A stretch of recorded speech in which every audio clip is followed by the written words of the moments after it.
കോൺഗ്രസാണ് ന്യൂനപക്ഷങ്ങളുടെ ഏറ്റവും വലിയ ശത്രു എന്ന് പ്രധാനമന്ത്രി നരേന്ദ്രമോദി. വോട്ട് ബാങ്ക് രാഷ്ട്രീയത്തിന് വേണ്ടി SC, ST, OBC മറ്റ് പിന്നോക്ക വിഭാഗക്കാരെ കോൺഗ്രസ് ഇരുട്ടിൽ നിർത്തി. പിന്നോക്കക്കാരുടെ അവകാശങ്ങൾക്കായി പോരാടുമെന്നും പ്രധാനമന്ത്രി നരേന്ദ്രമോദി ഒരു വാർത്താ ഏജൻസിക്ക് നൽകിയ അഭിമുഖത്തിൽ വ്യക്തമാക്കി. വിവരങ്ങളുമായി നന്ദഗോപൻ ഡൽഹിയിൽ നിന്നും ചേരുകയാണ്. നന്ദൻ, പ്രധാനമന്ത്രി കോൺഗ്രസിനെതിരെ നിശ്ചിതമായ വിമർശനം തന്നെയാണ് ഉന്നയിച്ചത്.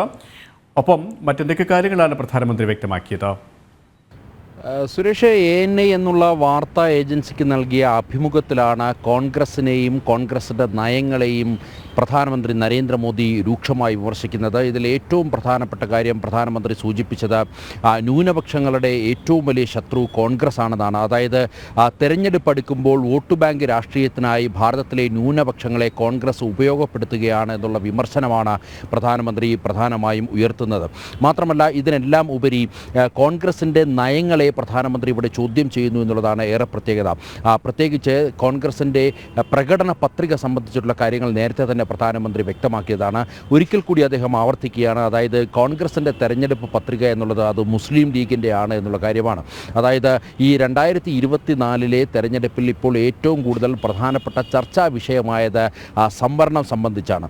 ഈ സംവരണ വിഷയത്തിൽ SC, ST, OBC അതേപോലെ തന്നെ മറ്റ് പിന്നോക്ക വിഭാഗങ്ങളുടെ സംവരണം തട്ടിയെടുക്കുവാൻ വേണ്ടി കോൺഗ്രസ് ശ്രമിക്കുകയാണ് എന്നുള്ളതാണ്. ഇത് ഭരണഘടനയുടെ അടിസ്ഥാന തത്വങ്ങളുടെ പൂർണ്ണമായ അല്ലെങ്കിൽ നഗ്നമായ ലംഘനമാണ് എന്നുള്ളതാണ് പ്രധാനമന്ത്രി ചൂണ്ടിക്കാണിക്കുന്നത്.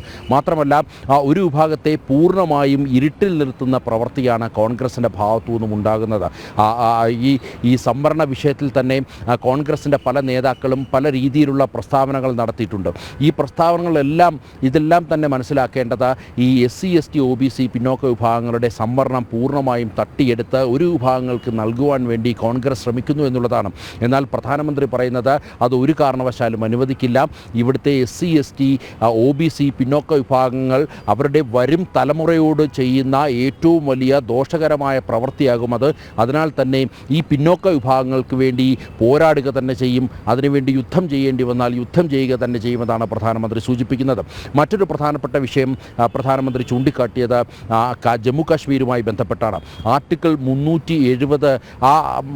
370 നടപ്പാക്കിയത് 4 or 5 കുടുംബങ്ങൾക്ക് വേണ്ടിയാണ്. എന്നാൽ ഈ 370 എടുത്തു കളഞ്ഞപ്പോൾ അവിടെ വലിയ പ്രളയമുണ്ടാകും, വലിയ അഗ്നി ഉണ്ടാകുമെന്നൊക്കെ പ്രചരിപ്പിച്ചവരുണ്ട്. എന്നാൽ അതെല്ലാം അവാസ്തവമാണെന്ന് കഴിഞ്ഞ കുറച്ച് നാളത്തെ ജമ്മു കാശ്മീരുമായി ബന്ധപ്പെട്ടുള്ള കാര്യങ്ങൾ പരിശോധിച്ചാൽ വ്യക്തമാകുമെന്നാണ് പ്രധാനമന്ത്രി ചൂണ്ടിക്കാണിക്കുന്നത്.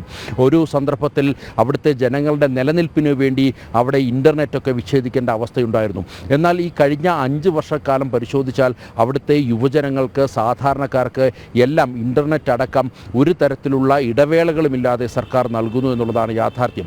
മാത്രമല്ല, ഈ ജമ്മു കാശ്മീരിലെ വോട്ടിംഗ് ശതമാനം പരിശോധിച്ചാൽ കഴിഞ്ഞ 40 വർഷത്തെ വോട്ടിംഗ് ശതമാനത്തിൽ വെച്ച് ഏറ്റവും ഉയർന്ന വോട്ടിംഗ് ശതമാനമാണ് ജമ്മു കാശ്മീരിലുണ്ടായത്. 58% പോളിംഗ് നടന്നപ്പോൾ അത് 40 വർഷത്തിനിടയിൽ ഇത് ആദ്യമാണ് എന്നുള്ളതാണ് പ്രധാനമന്ത്രി ചൂണ്ടിക്കാണിക്കുന്നത്. അതിൽ ജമ്മു കാശ്മീരിലെ ജനങ്ങൾക്ക് പ്രധാനമന്ത്രി നന്ദി പറയുന്നു. മാത്രമല്ല, ഈ ഭാരതത്തോടുള്ള വിശ്വാസം, ഭാരതത്തിൻ്റെ ഭരണഘടനയോടുള്ള വിശ്വാസമൊക്കെ ജമ്മു കാശ്മീരിലെ ജനങ്ങളെ സംബന്ധിച്ചിടത്തോളം വർദ്ധിച്ചു. ഭാരതം, ജമ്മു കാശ്മീർ അത് അവരുടേത് കൂടിയാണ് എന്നുള്ളൊരു തോന്നലുണ്ടായതിൻ്റെ അടിസ്ഥാനത്തിലാണ് ഇത്തരത്തിൽ കൂടുതൽ ആൾക്കാർ വോട്ട് ചെയ്യാൻ വന്നതും ഈ വോട്ടിംഗ് ശതമാനം വർദ്ധിച്ചതും എന്നുള്ളതാണെന്ന് പ്രധാനമന്ത്രി ചൂണ്ടിക്കാണിക്കുന്നത്. മറ്റൊരു പ്രധാനപ്പെട്ട വിഷയം ഈ അഭിമുഖത്തിലുണ്ടായത് പശ്ചിമ ബംഗാളിലെ BJPയുടെ നിലവിലെ രാഷ്ട്രീയ സാഹചര്യം സംബന്ധിച്ചാണ്.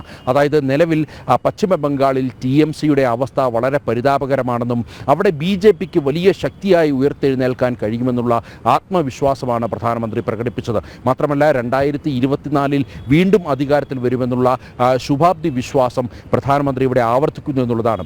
ഈ മറ്റൊരു പ്രധാനപ്പെട്ട വിഷയം അല്ലെങ്കിൽ മറ്റൊരു പ്രധാനപ്പെട്ട ഇൻസിഡൻറ്റ് പ്രധാനമന്ത്രി ചൂണ്ടിക്കാണിച്ചത് ഒഡീഷയെ സംബന്ധിച്ചാണ്. ഒഡീഷയിൽ ഇപ്പോൾ നിയമസഭാ തെരഞ്ഞെടുപ്പും ഈ ലോക്സഭാ തെരഞ്ഞെടുപ്പിൻ്റെ ഭാഗമായി തന്നെ നടക്കുന്നു. ജൂലൈ 10 ആകുമ്പോഴേക്കും ഒഡീഷയുടെ തലവര തന്നെ മാറുമെന്നാണ് പ്രധാനമന്ത്രി സൂചിപ്പിക്കുന്നത്. അതായത് ഒഡീഷയിൽ അവിടെ മറ്റൊരു സർക്കാർ അധികാരത്തിലേക്ക് എത്തും. കഴിഞ്ഞ 20 വർഷമായി ഒഡീഷയിൽ ഉണ്ടായിരുന്ന ഈ തളർച്ച, മുരടിപ്പ് അത് പൂർണ്ണമായും ഇല്ലാതാക്കാൻ കഴിയും. നവീൻ പട്നായിക് നല്ല സുഹൃത്താണ്. എന്നിരുന്നാൽ തന്നെയും ആ സുഹൃത്തുമായിട്ടുള്ള ബന്ധം ഒഡീഷയിലെ ജനങ്ങൾക്ക് വേണ്ടി, ഒഡീഷയുടെ ഭാവിയെ കരുതി ആ ബന്ധം ഇല്ലാതാക്കുന്നതിന് താൻ തയ്യാറാണ് എന്നുള്ള കാര്യമാണ് പ്രധാനമന്ത്രി സൂചിപ്പിച്ചത്. ഇങ്ങനെ നിരവധി വിഷയങ്ങൾ പ്രധാനമന്ത്രി ഇങ്ങനെ പ്രതിപാദിക്കുന്നു. പ്രത്യേകിച്ച് കോൺഗ്രസിൻ്റെ രാഷ്ട്രീയ നിലപാടുകളെ കീറിമുറിച്ച് പരിശോധിക്കുകയും അത് ജനങ്ങൾക്ക് മുമ്പിൽ തുറന്നു കാട്ടുകയുമാണ് ഈ ANI എന്ന വാർത്താ ഏജൻസിക്ക് നൽകിയ അഭിമുഖത്തിൽ പ്രധാനമന്ത്രി ചെയ്തിരിക്കുന്നത്. സുരേഷ്, നന്ദനാണ് വിശദാംശങ്ങൾ നൽകിയത്. ഏതായാലും കോൺഗ്രസാണ് ന്യൂനപക്ഷങ്ങളുടെ ഏറ്റവും വലിയ ശത്രു എന്നാണ് പ്രധാനമന്ത്രി നരേന്ദ്രമോദി വ്യക്തമാക്കിയിരിക്കുന്നത്. വോട്ട് ബാങ്ക് രാഷ്ട്രീയത്തിന് വേണ്ടി SC, ST, OBC മറ്റ് പിന്നോക്ക വിഭാഗക്കാരെ കോൺഗ്രസ് ഇരുട്ടിൽ നിർത്തിയെന്നും അദ്ദേഹം പറഞ്ഞു. പിന്നോക്കക്കാരുടെ അവകാശങ്ങൾക്കായി പോരാടുമെന്നും പ്രധാനമന്ത്രി വ്യക്തമാക്കി. ഒരു വാർത്താ ഏജൻസിക്ക് നൽകിയ അഭിമുഖത്തിലാണ് പ്രധാനമന്ത്രി വിശദമാക്കിയത്. അദ്ദേഹത്തിൻ്റെ വാക്കുകളിലേക്ക്. सचेत करना है मेरे SC, ST, OBC और अति पिछड़े भाई बहनों को, क्योंकि इनको अंधेरे में रख करके ये लोग लूट चला रहे हैं।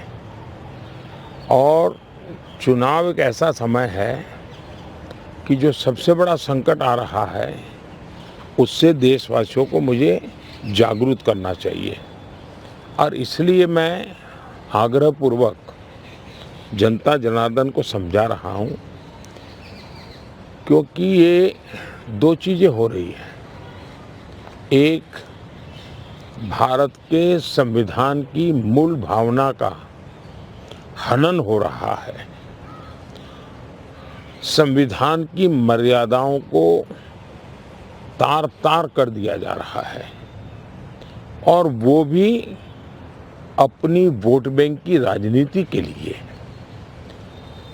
अब मुझे याद है मैंने हाउस में